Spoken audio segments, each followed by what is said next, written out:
Je vous ai dit que nous allons parler ce matin du mariage. Et on va, vous savez que il y a les destructeurs du mariage du foyer. Et quand les foyers sont attaqués,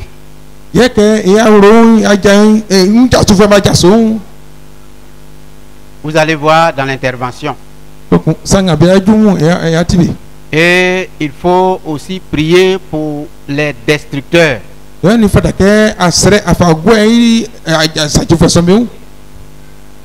Le mariage, c'est le couronnement d'un cheminement.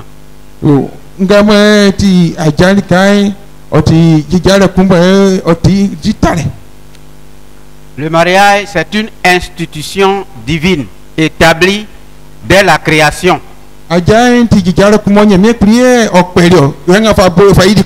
pas moi qui l'ai établi, c'est pas toi, mais c'est Dieu, notre créateur.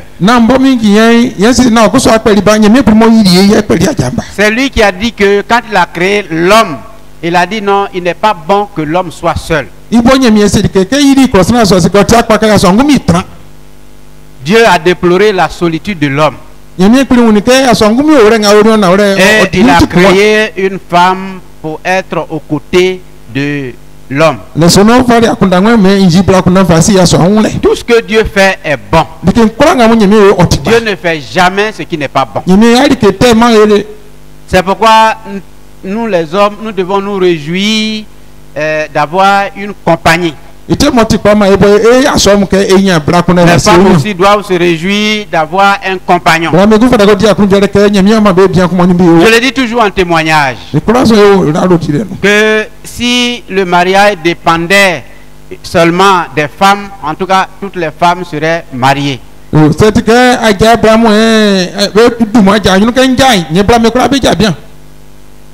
Mesdames, c'est pas ça. Quelle femme qui souhaiterait être célibataire, rester seule? Mais il y a des hommes qui aiment rester seuls, vivre seuls. Même si la femme a l'intention de se marier, mais c'est l'homme qui doit aller vers la femme.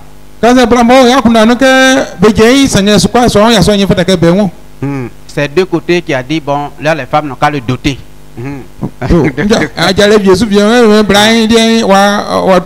Parce que jusqu'ici c'est les hommes qui dotent les femmes, donc il dit non, moi il faut que les femmes me dotent.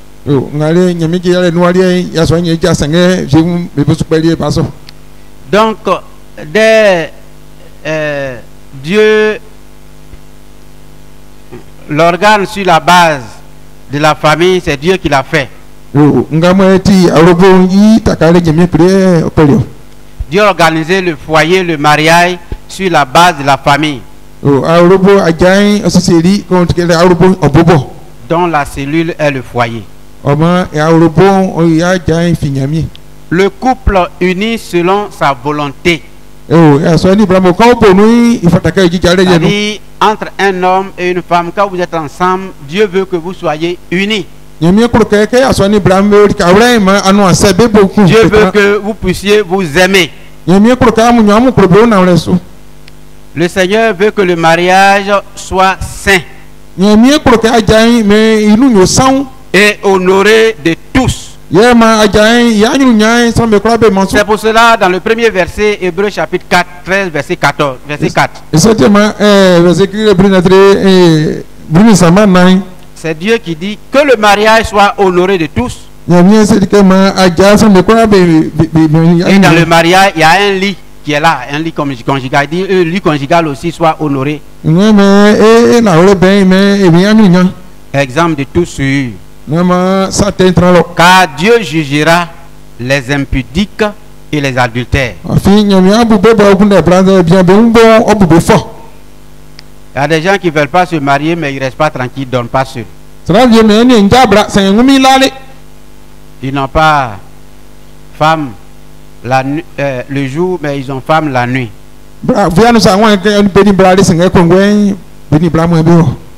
si on ne change pas cette manière de faire, Dieu dit qu'au dernier jour, nous allons rendre compte. Si tu es mature, tu es adulte, il faut te marier devant Dieu, devant les hommes.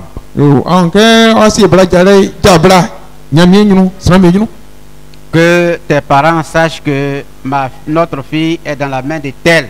Il ne faut pas sauter la clôture, se marier derrière la clôture. Derrière la clôture, il y a beaucoup de choses qui se passent. Et dans le texte encore, il est dit que le mari aime sa femme dans le mariage. Il n'a pas dit que le mari aime sa femme, point, mais il a donné l'exemple. Il dit comme Christ a aimé l'église. Et comment Christ a aimé l'église, il s'est donné à la croix pour son église. Il a pris notre souffrance. Il a démontré publiquement l'amour qu'il a. Christ est livré à la croix pour le bien, le bonheur de l'église. Dans l'homme se marie pour le bonheur de sa femme. La femme aussi se marie pour le bonheur de son homme. Mais on ne rentre pas dans le mariage pour son bonheur propre, pour son intérêt personnel. Si c'est le cas, il vaut mieux rester célibataire.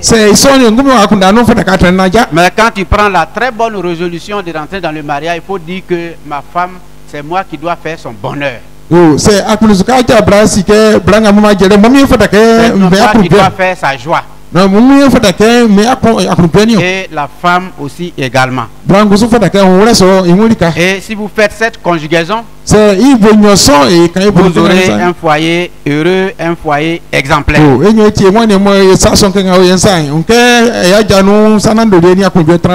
Donc Christ a aimé l'église, s'est donné. Il s'est sacrifié pour l'église, pour que l'église soit épanouie, aimée. La femme aussi doit se soumettre à son mari, comme l'église à son chef. Donc Christ est, nous, que ce soit de l'homme, de la femme, Christ est notre modèle par excellence.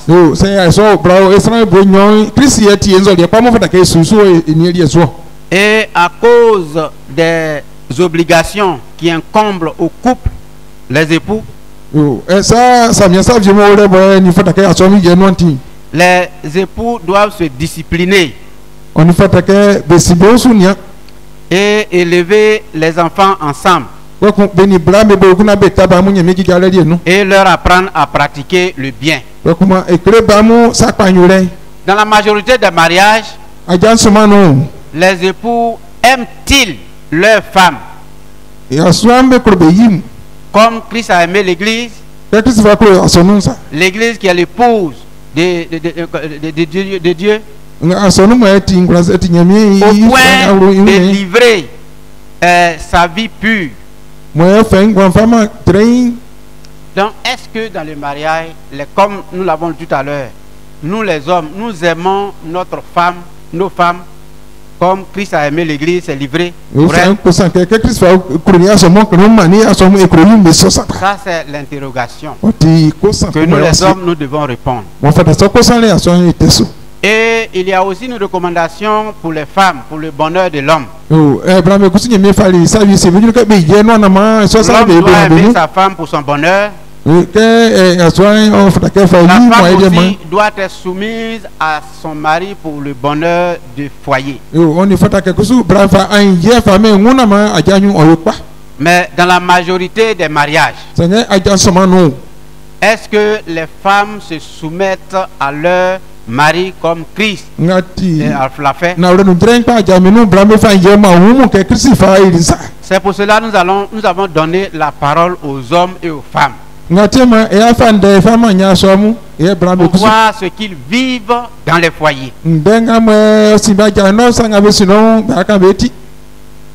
Et comme le chef, comme les hommes sont, ou bien l'homme est le chef du foyer, on va d'abord écouter le témoignage des hommes. Ce que les hommes reprochent aux femmes dans le foyer. Et après, on va donner la parole aux femmes. Ce qu'elles reprochent aux hommes dans le foyer. Parce que de part et d'autre, aucun partenaire n'est irréprochable. Donc, ce que le témoignage des hommes, voici. Les hommes reprochent aux femmes l'envie, reprochent aux femmes les groupes d'amis. Parce que quand tu te maries à un homme, c'est l'homme qui doit être ton ami. Ben, il y a d'autres femmes qui prennent d'autres amis dehors. Et le plus souvent, c'est ça qui amène aussi des difficultés dans le foyer. Ce qu'ils ont fait pour l'autre, on doit faire aussi pour moi. Or, la main là, les doigts n'ont pas la même longueur. Les hommes reprochent aux femmes l'interprétation des non-dits. Les hommes reprochent aux femmes comment on appelle le manque de communication. Et la femme considère aussi son mari aussi comme un acquis. Puis bon, elle ne fait plus rien. Le manque d'envie d'avoir des rapports sexuels. Il y a des femmes qui sont dans le foyer et puis ils pensent que leur corps là c'est pour eux seulement. Mais ton corps est pour ta femme et le corps de l'homme c'est pour ton mari. C'est ça, non? Ton mari, non? C'est ça. Quand quelque chose t'appartient, tu dis donne-moi là. Est-ce qu'on doit hésiter?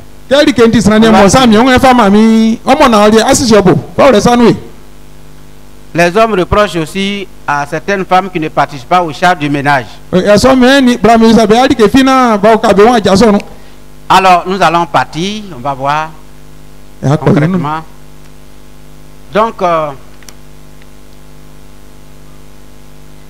je parlais tout à l'heure de l'envie. Voici ce que les hommes disent en ce qui concerne l'envie. La femme qui se trouve, ce que je vais dire ici là, quand tu te retrouves dans, après on va prier, mais arrivé à la maison, si tu es dans ce cas, il faut demander pardon à ton mari. Si toi aussi tu es l'homme, après ce témoignage, si tu es dans le cas, arrivé à la maison, il faut demander pardon à ta femme. Pour la paix, l'harmonie dans le foyer. Quand ça va à la maison, ça va à l'église, ça va dans ton lit.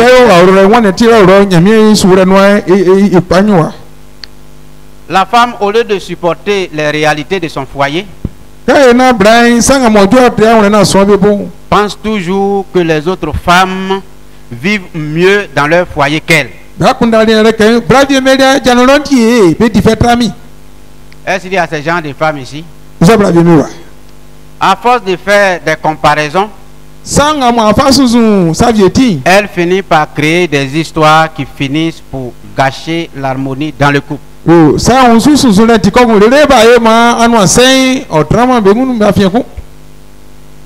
Est-ce que dans notre communauté là, il y a ces gens de femmes ici?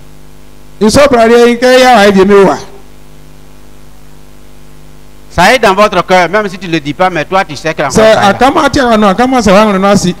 ce qui concerne les groupes d'amis, généralement la femme a toujours envie de partager ses difficultés rencontrées dans son foyer avec les autres femmes. Cela afin de recueillir les conseils et venir les appliquer dans son ménage. Mais ce qu'elle oublie, chaque ménage, mais ce qu'elle oublie, chaque ménage a ses particularités propres qui le différencient des autres. En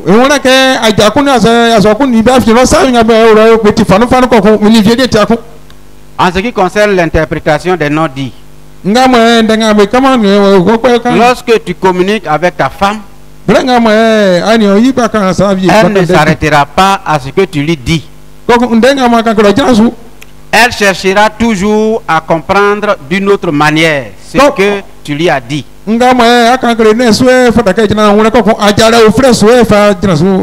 Alors que toi, tu lui parlais sans arrière-pensée. Pour montrer son intelligence, elle va te faire savoir ce que tu voulais en réalité lui dire. Et elle va se comporter avec toi selon ce qu'elle a cru comprendre de tes propos. Ce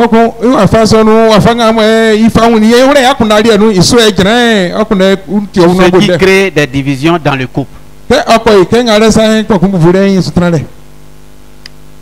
La femme considère son mari comme un acquis. C'est une autre des reproches. Une fois dans le foyer, la femme ne fait plus d'efforts pour que son mari l'aime davantage. Elle se laisse bazara comme ça.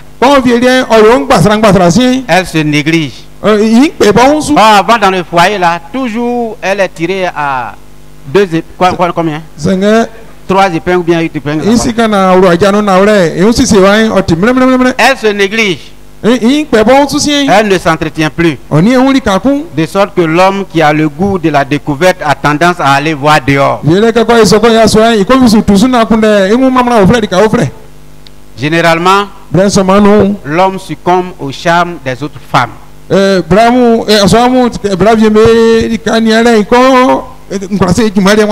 En ce qui concerne le manque de communication, très souvent, face aux dures réalités de la vie, les partenaires ne discutent pas des problèmes qu'ils rencontrent avec leur mari. Chacun reste retranché dans son coin et refermé sur lui-même, ça est dans son cœur. Le mari ou la femme peut craquer. C'est ça même qui provoque les, comment on appelle, la maladie là. Ulcère là, voilà, c'est ça qui provoque. Le manque d'envie d'avoir des rapports sexuels. Une fois dans le couple, la femme se laisse très vite. Non, se lasse très vite de son mari. Généralement, elle refuse d'avoir des rapports sexuels avec 1, 2 ou 3 refus. L'homme se retournera vers autre femme en dehors du foyer. Malheureusement, beaucoup d'hommes ont été poussés dans les bras des autres femmes de par la faute de leur épouse. Ça,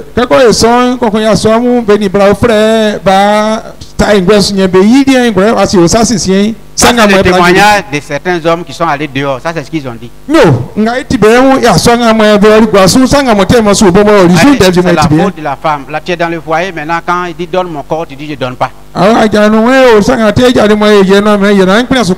Et comme s'il ne craint pas Dieu, il va partir dehors. Et tu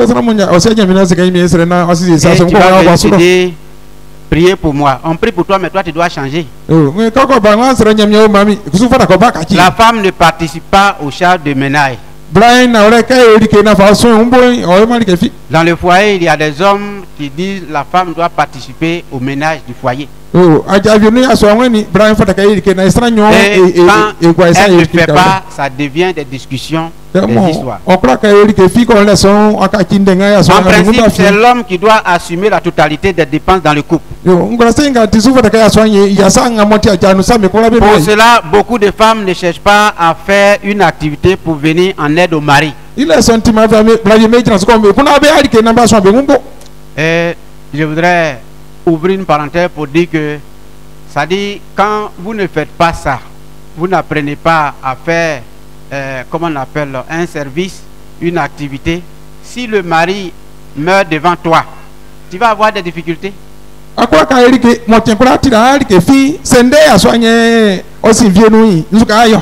C'est pourquoi je l'ai dit une fois ici, j'ai dit, dans les foyers où le mari dit à sa femme de ne pas faire quelque chose là, il ne faut pas penser que ton mari t'aime totalement. Hein.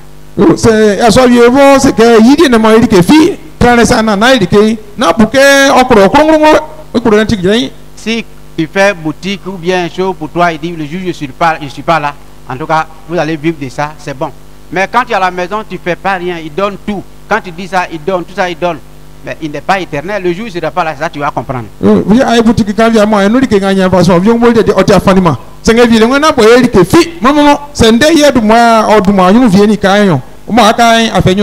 Quand l'homme est débordé par le poids des dépenses à faire, il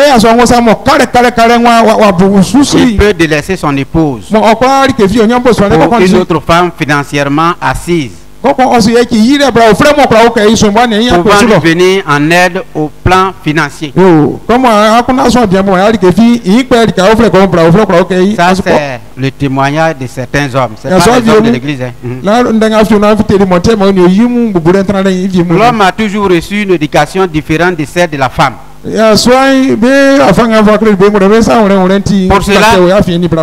Pour cela, il faut beaucoup d'amour et de pardon pour garder l'équilibre dans le foyer. Sachant que le diable cherche toujours à détruire le foyer. Il faut rester attaché à la parole de Dieu pour vivre avec une femme. L'homme doit aimer sa femme. La femme à son tour doit être soumise à son mari. Si chacun des partenaires assume pleinement son rôle que Dieu lui a donné pour vivre heureux, la prière doit être au centre du foyer afin de repousser les influences négatives du diable dans les différents couples. Aussi, les époux doivent mutuellement se pardonner dans le couple. Donc, comme la femme vient d'un côté, l'homme aussi, quand vous êtes là, quand il y a des situations, c'est le pardon qui doit dominer.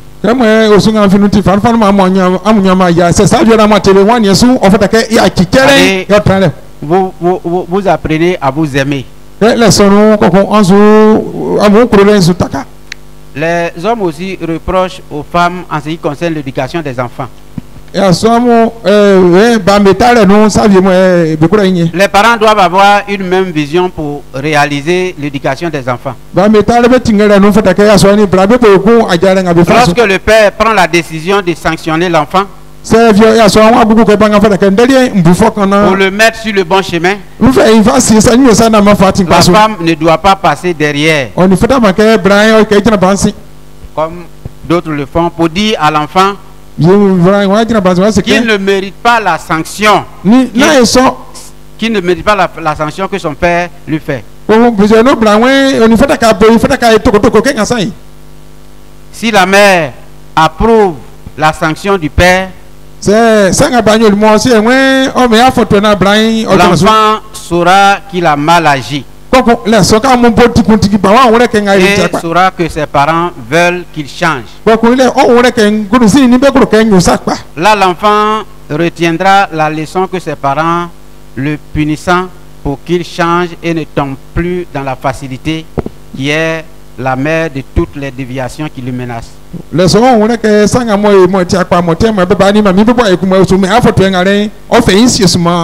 C'est-à-dire l'alcool, la drogue, la cigarette, les mauvaises amitiés, le sexe par exemple. Il y a un enfant qui sort, on ne sait pas où il va, peut-être que la femme cautionne ça.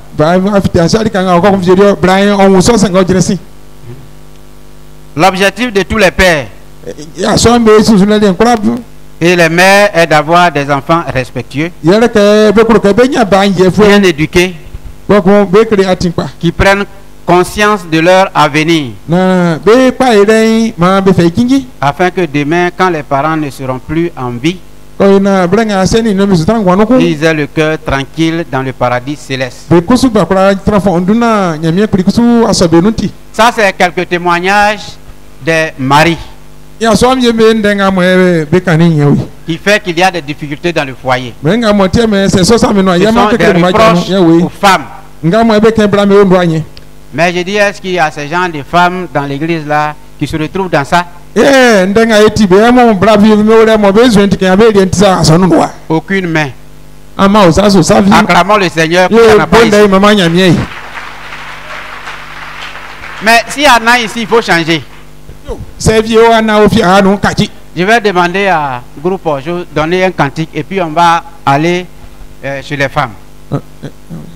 Les hommes ont parlé, les femmes aussi vont parler.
Je pensais que les hommes ont coupé parce que on va donner la parole aux femmes.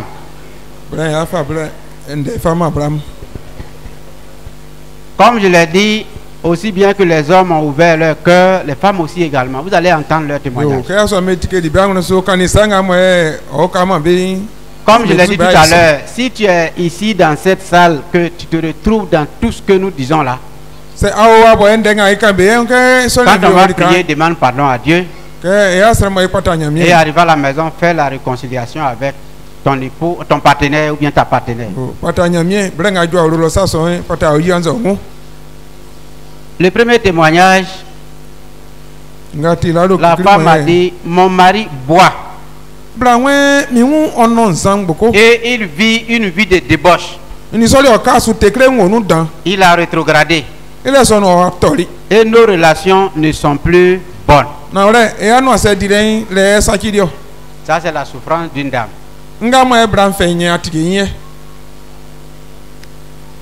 Une autre femme a dit ceci. J'étais enceinte. Et à terme, au moment où mon mari m'a chassé du foyer, a dit la femme est enceinte Elle n'a pas accouché et puis le mari la chasse. Est-ce qu'il y a ces hommes qui ont fait ça, ils sont dans la salle? Et la femme dit, je vis depuis avec mes 2 enfants chez mes parents. Et l'homme n'a jamais connu son bébé dont j'étais enceinte. C'est quelqu'un qui n'a jamais voulu faire des projets d'avenir. Entre autres, le mariage. Parce qu'il se dit très lié à ses parents. Et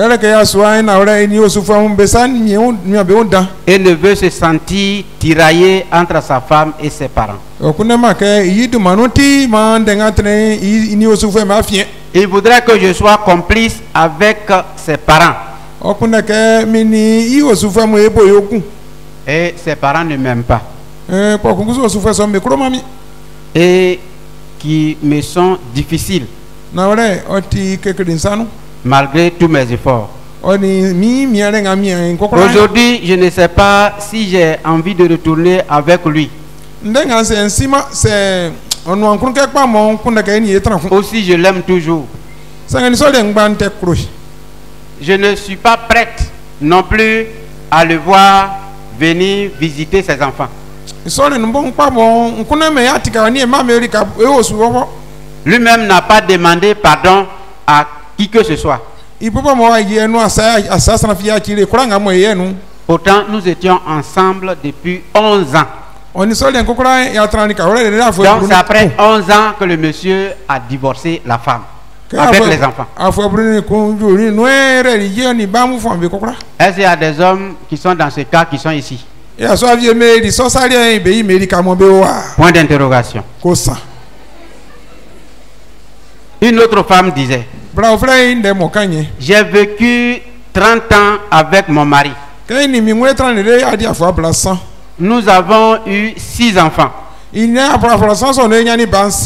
un jour, il est parti de la maison, nous laissant sans soutien. Je suis resté seul depuis 1985. Il y a quelqu'un comme ça ici? Il y en a. Vous qui n'êtes pas dans le, vous qui votre potentiel, vous n'êtes pas encore marié là, écoutez et puis ne rentrez pas dans ça. Ce sont des conseils que je donne. Donc ça existe. Depuis 30 ans, c'est pourquoi il faut toujours prier pour ton foyer. Il ne faut pas dire que je suis dedans, c'est fini. Vous voyez, ça c'est 30 ans. 30 ans.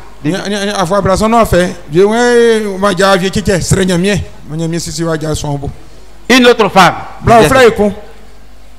C'est ma servante qui possède mon mari. C'est ma servante qui possède ma maison. Son influence d'un canari qu'elle a fait venir pour dire, que c'est le médicament pour guérir comment on appelle mon mari.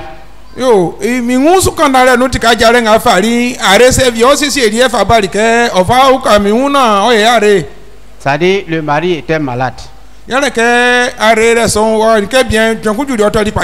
Et vous savez, on vend la maladie. Quand tu es malade, là, il faut vendre la maladie. Puisque tu veux retrouver la guérison. Donc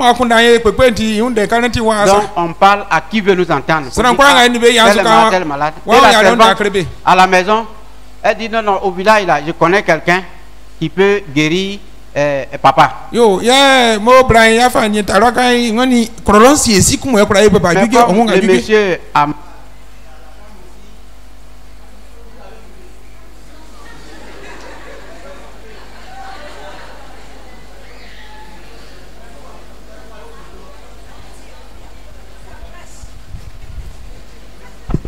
plus, hein? Ah d'accord.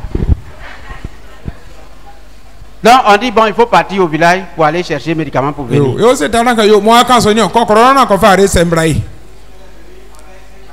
Yo fa are soso ni no are fa bario. Que bien oboli mo are rebo. Et quand le monsieur a utilisé le médicament le canari, que bien oboli mo are rebo. La femme dit, depuis lors, je suis mise à l'écart.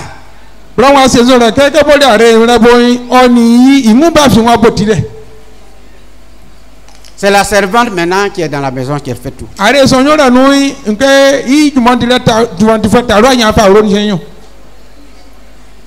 y a des hommes qui ont abandonné les femmes comme ça ici. Donc, quand vous êtes avec les servantes qui ne sont pas chrétiens, là, faites attention. Une autre femme disait, mon mari est dominé par son père.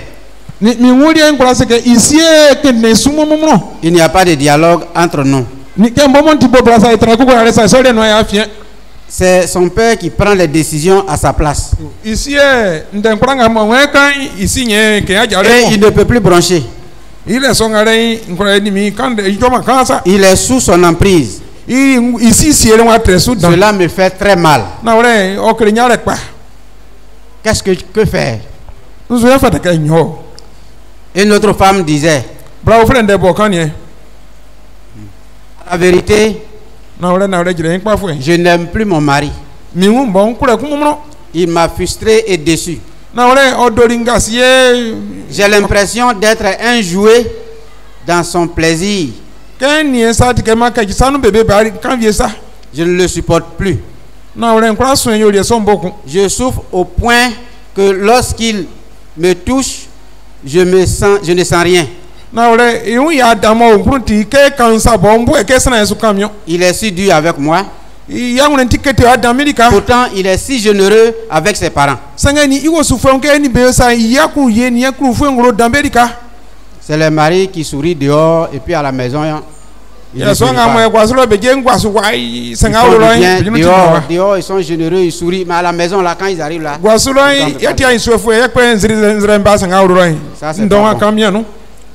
Est-ce qu'il y a ces gens de mari ici? Il y en a.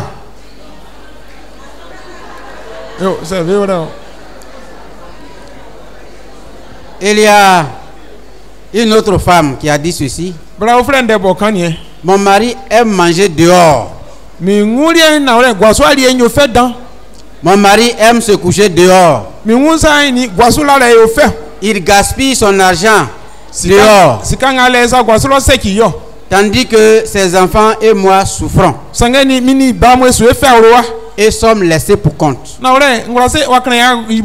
La joie et la tendresse ont disparu de notre vie. Ça, c'est vous les garçons qui mangez dehors seuls là, c'est ça. Est-ce qu'il y en a ici?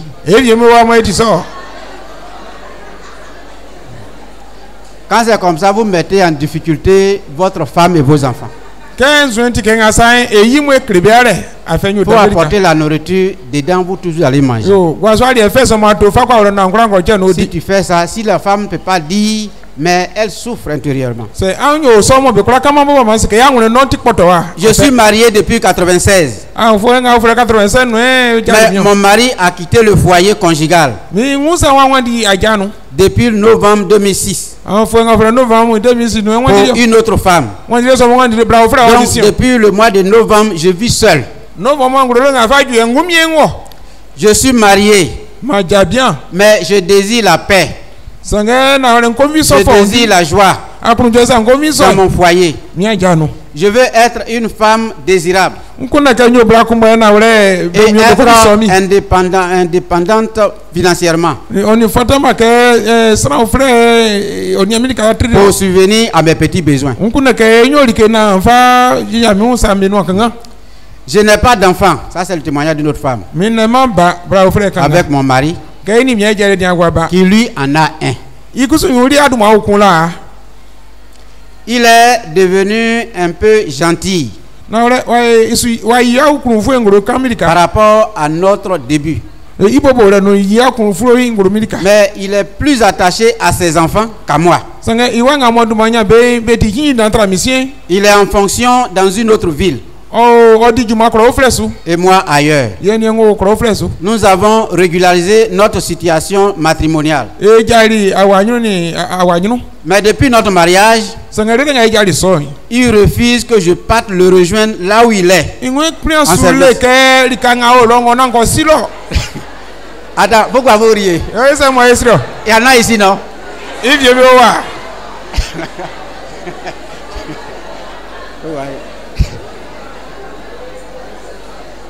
Tu as ta femme, tu travailles, tu dis faut pas venir où je travaille là. Eh, c'est bon. Et il proteste des raisons de sécurité sur la route. Je trouve cela anormal. Ouais. Ta femme, toi tu viens là, tu t'en vas, mais lui veut partir, tu dis non. Il y a insécurité.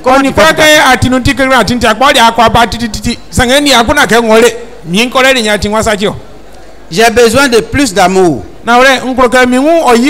J'ai besoin que mon époux soit plus expressif. Mais je n'ai pas ça. Ça c'est ma souffrance. Mon foyer est menacé de divorce. Mon mari ne me donne pas de l'argent pour la nourriture.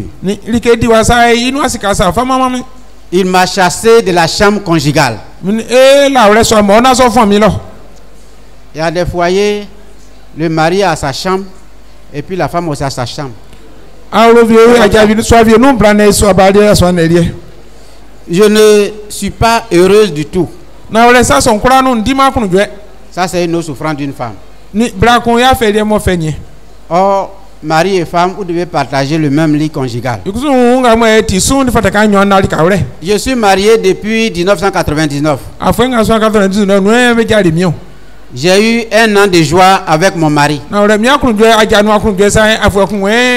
à partir de la 2e année, il a changé. Il ne rentre plus tôt. Et il commence à négliger les enfants et moi. 6 ans plus tard, j'ai découvert qu'il a une maîtresse. Et depuis ce jour, je vis avec cette douleur. Bien qu'il sache que je connais cette dernière, et que je lui ai parlé de cette situation, il ne m'a jamais laissé le petit doigt pour me demander pardon. C'est toujours moi qui viens vers lui. Mais si quelque chose ne va pas, ne va pas, il n'en parle pas. En fin d'année, on ne peut pas parler pour faire le bilan de ce qu'il n'a pas marché. Il n'est pas attentionné. Il n'est pas compréhensif. Il n'a pas de respect pour moi. Il me frustre et vit dans le mensonge. Il découche. Je souffre énormément. Je veux que mon mari m'aime davantage. Il aime plutôt regarder la télé. Il privilégie la télé à moi. Ah, c'est quoi? Un portable, voilà. Un portable et puis télé, c'est les deux vont ensemble. Donc il privilégie la télé, le portable à moi. C'est seulement le jour qu'il est chaud pour aller avec moi au lit qu'il y va. J'aimerais que cela change. Mon mari ne m'aime pas trop. Il n'aime pas trop tenir compte de mon avis sur certains sujets. Il veut que je me plie à ses décisions. Je souffre énormément. Je souhaite que mon mari soit encore plus responsable devant certaines situations. Il ne réagit pas. Cela fait qu'aujourd'hui, je suis mal vu par ma belle famille. Lorsque je demande certains services à mon époux, il refuse. Mais lorsque quelqu'un d'autre le lui demande, il le fait. Et cela me frustre. Lorsque je suis fatigué, c'est en ce moment que mon époux désire aller avec moi. Et quand je refuse, il n'est pas content. Et cela entraîne des incompréhensions, des difficultés. Je suis marié avec un homme qui a des enfants de son ex-femme. Ceux-ci ne me respectent pas. Ils ne font rien à la maison. Mais mon mari, leur père, prend toujours leur défense. Il est plus lié aux enfants qu'à moi. Je suis comme une décoration dans la maison. Je n'en peux plus. Est-ce qu'il y a ces gens de mari ici? Bon, vous allez chanter pour nous. Venez donner votre chant et puis je vais donner quelques réponses et puis donner des leçons et puis après on va passer à la prière. Voilà, donc c'est quelques témoignages que je viens de donner. Ils mettent en difficulté les couples. Les hommes se retrouvent dedans. D'autres femmes se retrouvent dedans. Allons-y.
Vous tenez debout.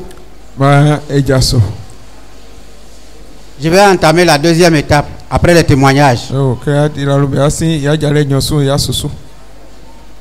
Comme je l'ai dit, il y a quelques réponses. Après ça, j'ai énuméré et puis maintenant des conseils. Maintenant, nous allons passer à la phase de la prière.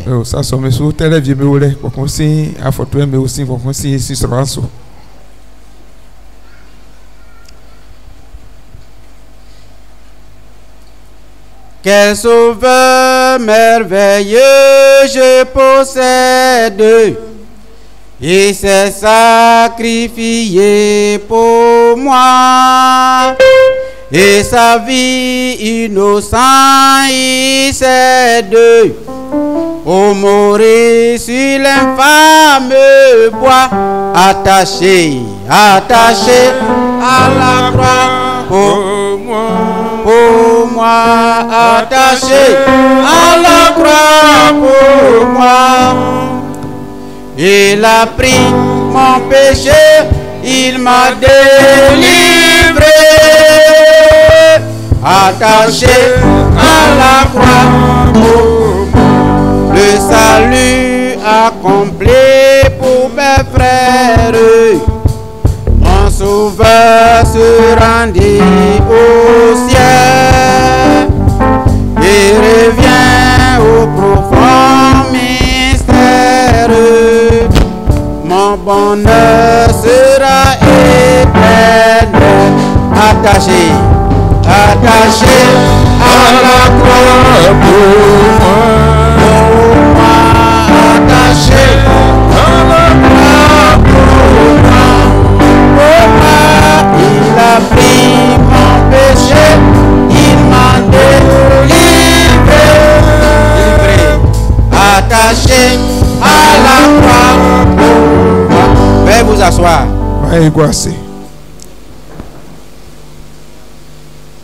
Nous avons vu l'attitude des hommes, l'attitude des femmes. En tout cas, certains hommes, certaines femmes dans le foyer.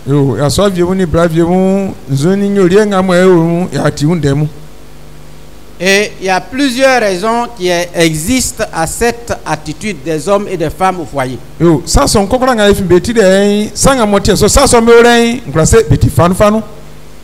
Ils ont leurs responsabilités propres. Il y a aussi la responsabilité du démon des difficultés au foyer. Au plan spirituel, il est à la base de l'infidélité, de l'adultère conjugal et du divorce. Dans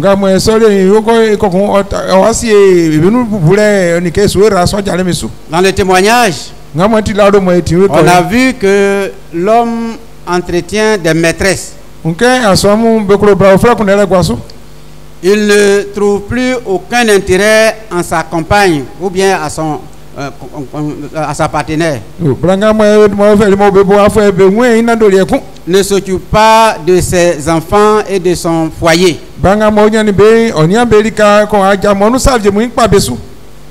Il n'y a plus de communication dans le couple.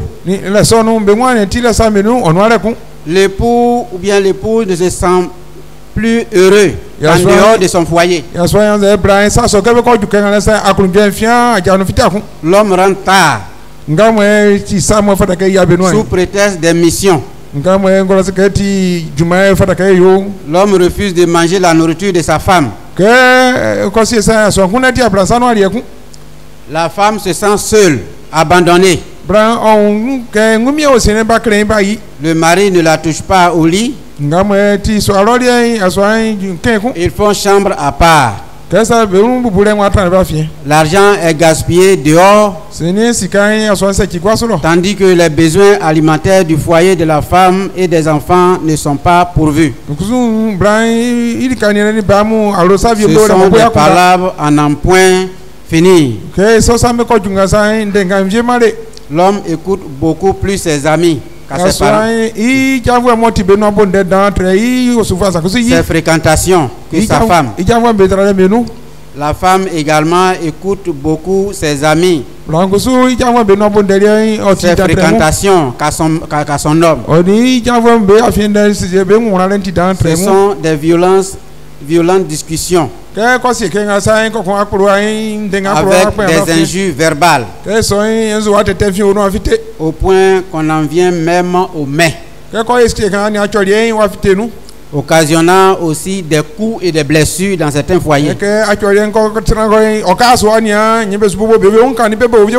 L'homme abandonne le domicile conjugal, finit par se marier à sa maîtresse. Et laisse la femme et ses enfants sans soutien. La belle famille, les parents du mari font la loi dans le foyer de leur fils. Lui impose une autre femme, crée des misères à leur belle-fille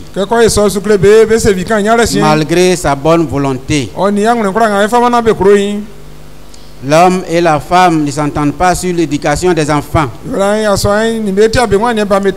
La femme a épousé un mari qui a déjà eu des enfants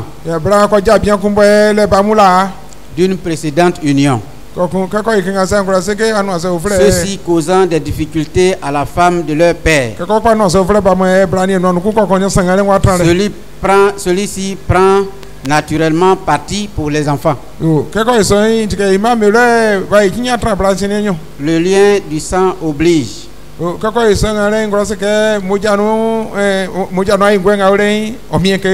L'homme cherche à épouser une autre femme qui s'entendra bien avec ses enfants. Il y a comme un mur entre les conjoints. Pas de projet commun. La femme ne voit plus son utilité dans le couple car elle est ignorée, elle est méprisée, réduite au rang d'esclave, de la bonne à tout faire et d'objet de plaisir. L'homme aussi ne voit plus son utilité dans le couple. Elle est ignorée. Ce sont des difficultés que nous rencontrons. Alors, par rapport à ces situations, le conseil que je voulais donner,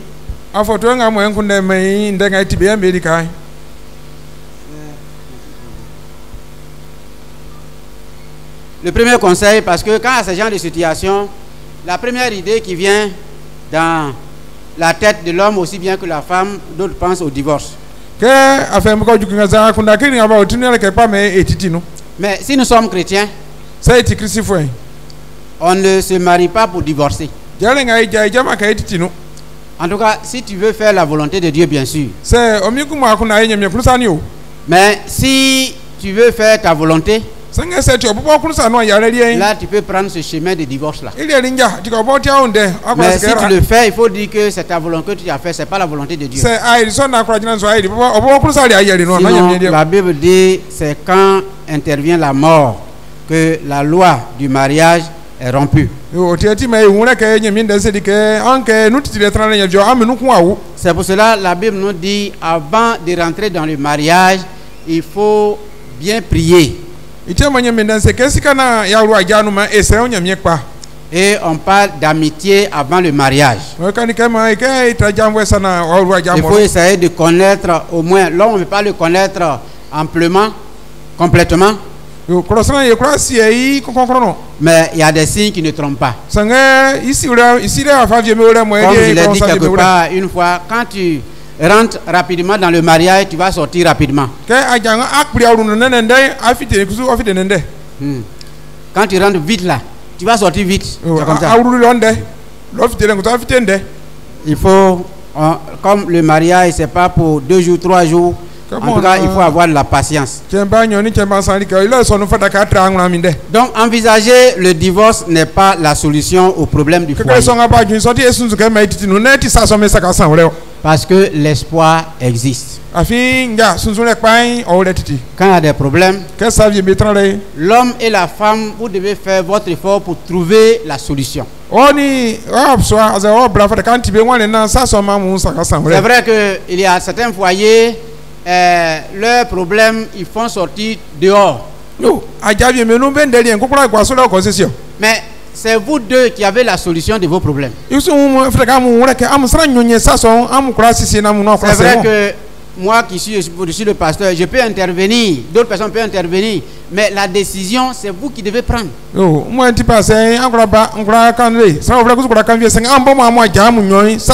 que le mari doit savoir, la femme doit savoir quand vous êtes unis. Quand il y a un problème dans le foyer, c'est d'abord à l'homme, toi le chef de famille, qui doit tout faire pour trouver la solution. Mais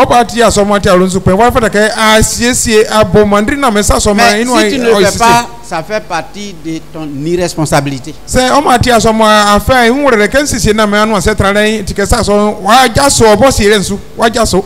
toi qui es le chef. Si on va devant un chef qui n'a pas trouvé la solution, on va aller chez qui encore? C'est pourquoi avant de se marier, il faut être mature. Les enfants ne se marient pas. Quand tu prends la résolution de te marier, c'est que tu es mature. Ça dit, tous les problèmes qui viennent, tu peux supporter. Donc, il ne faut pas envisager le divorce en tant que chrétien. L'espoir existe. L'espoir existe. Quand il y a des problèmes, trouvez la solution. Vous deux dans la chambre. Dans la prière, il faut confier la situation au Seigneur Jésus. Et lui demander son aide dans vos deux vies. Parce que le plus souvent, quand il y a des problèmes, on accuse la vie de l'autre. C'est le mari qui est à la base de ces difficultés. Et toi-même. La Bible dit, au lieu d'accuser l'autre, il faut t'accuser aussi. Et dit, si nous jugeons nous-mêmes, Dieu ne va plus nous juger. Donc, au lieu d'accuser l'autre là, il faut t'accuser aussi. Je vous l'ai dit au début que dans le mariage, l'homme se marie pour le bonheur de sa femme. Et la femme aussi rentre dans le mariage pour le bonheur de son mari. Et si on a tous ces idées-là, je sais que notre foyer sera heureux. L'autre conseil, il faut absolument que l'un des deux conjoints donne immédiatement sa vie à Christ. Et entre dans une relation intime avec lui. Parce que si vous deux, vous êtes dans le couple que vous n'êtes pas chrétien, il va avoir des problèmes. Pendant que toi tu parles de la vie de Christ, lui il parle d'une autre vie. Donc si vous avez connu Christ, vous allez faire ce que Dieu veut. Autre conseil que je voudrais donner, il faut se convaincre de cette vérité. Aucun homme ne peut changer sa femme ou son prochain. Ni vous la femme, ni vous l'homme. Vous deux partenaires, toi tu ne peux pas changer ta femme, la femme aussi ne peut pas te changer. Seul Dieu peut changer le conjoint. Seul Dieu peut changer le ou la partenaire. C'est Dieu qui vous a créé. C'est lui qui connaît la matière qu'il a mis en toi. C'est comme le potier. Quand il fabrique l'argile là, c'est avec l'argile qu'il mouille, qu'il manœuvre pour fabriquer comment on appelle le pot. Donc s'il voit que un pot est mal fait, fabriqué, il peut casser et puis le faire. Donc c'est Dieu qui nous a fait. Tu viens d'une autre famille, toi aussi tu viens d'une autre famille. Mais c'est Dieu qui a créé cette famille là. C'est pourquoi nous devons toujours nous attacher à Dieu, regarder à la croix. Si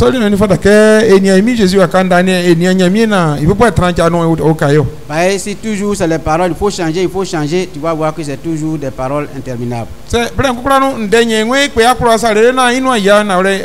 seul Dieu peut changer, Dieu nous change par sa parole. C'est pourquoi il a donné des recommandations à l'homme aussi bien que la femme dans le foyer, le bonheur du foyer.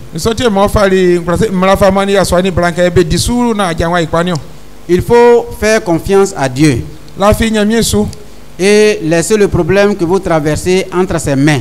Dans la prière. Autre conseil que je voudrais donner, demandez au Seigneur de vous transformer vous-même. Chaque partenaire dans le mariage, il faut demander à Dieu, Dieu transforme-moi, il ne faut pas dire l'autre. Si on fait cette prière, que Dieu m'a transformé, Dieu l'a transformé, nous allons avoir un foyer heureux.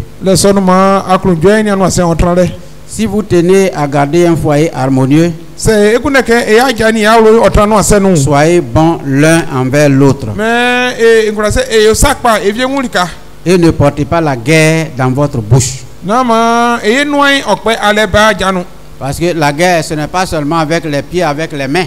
Mais on fait la guerre aussi avec la bouche. Il faut éviter ça.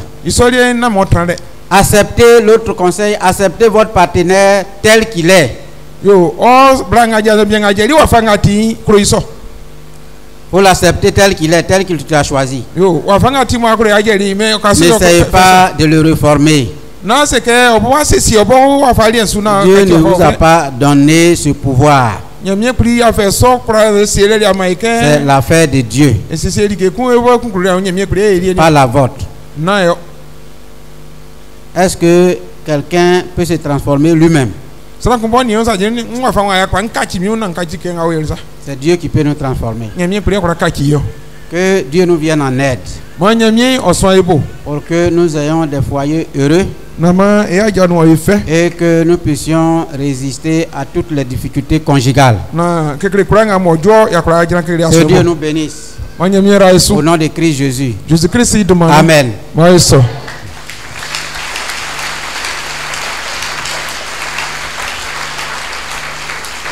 Nous allons